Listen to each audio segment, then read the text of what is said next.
Hi friends, welcome to our channel. ఈరోజు వీడియోలో goat liver fry చాలా అంటే చాలా సింపుల్గా చేసేద్దామా. ఇప్పుడు ఒక ప్యాన్ తీసుకుని స్టవ్ ఆన్ చేసుకుని అందులో 2 లేదా 3 టేబుల్ స్పూన్ ఆయిల్ వేసుకోండి. ఆయిల్ వేడిన తర్వాత చెక్క, 2 లవంగాలు, 2 లేదా 3 లవంగాలు, 2 ఇలాచీలు వేసుకొని కొద్దిగా షాజీరా లేదా జీలకర్ర వేసుకోండి. అలాగే ఒక బిర్యానీ ఆకు వేసుకొని వేయించుకోండి.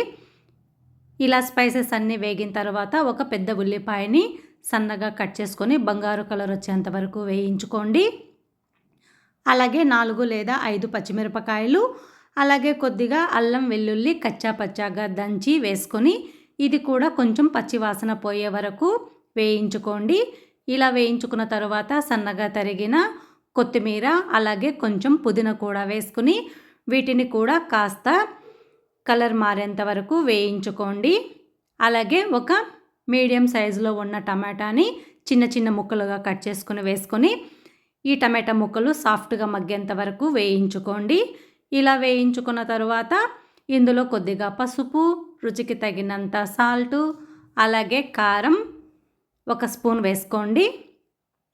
అలాగే ధనియాల పొడి 2 టీ స్పూన్లు వేసుకోండి. కారం మీరు మీ రుచికి తగినట్టు చూసుకుని వేసుకోండి. ఎందుకంటే నేను 4-5 పచ్చిమిరపకాయలు వేసాను టేస్ట్ కోసం. అలాగే స్పైసెస్ అన్నీ మీకు నచ్చినట్టు వేసుకోండి.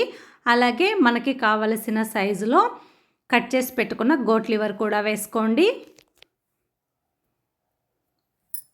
ఇలా ఈ మసాలాలన్నీ కలిసిపోయేలాగా కలుపుకొని అందులో నుంచి కొద్దిగా వాటర్ అనేది రిలీజ్ అవుతుంది. వాటర్ అంతా ఇమిరిపోయిన తర్వాత 1 గ్లాస్ నీళ్లు పోసుకొని ఒకసారి ఈ ముక్కలన్నిటిని బాగా కలుపుకోవాలి.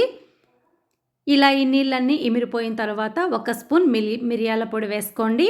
ఇలా మిరియాల పొడి వేసుకోవడం వల్ల ఈ గోట్ లివర్ ఫ్రై టేస్ట్ అనేది చాలా చాలా బాగుంటుంది. తప్పకుండా ట్రై చేయండి.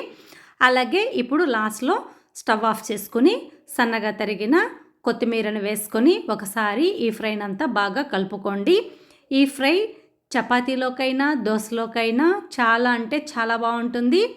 సైడ్ డిష్గా కూడా చాలా బాగుంటుంది. అలాగే ఒక అరదబ్బ నిమ్మరసాన్ని కూడా వేసుకోండి. టేస్ట్ సూపర్గా ఉంటుంది. ఫ్రెండ్స్, ఈ వీడియో నచ్చింది కదా, అయితే ఒక లైక్ చేయండి, షేర్ చేయండి. కుకింగ్ విత్ శిల్పారెడ్డి ఛానల్ని సబ్స్క్రైబ్ చేయండి. Thank you for watching.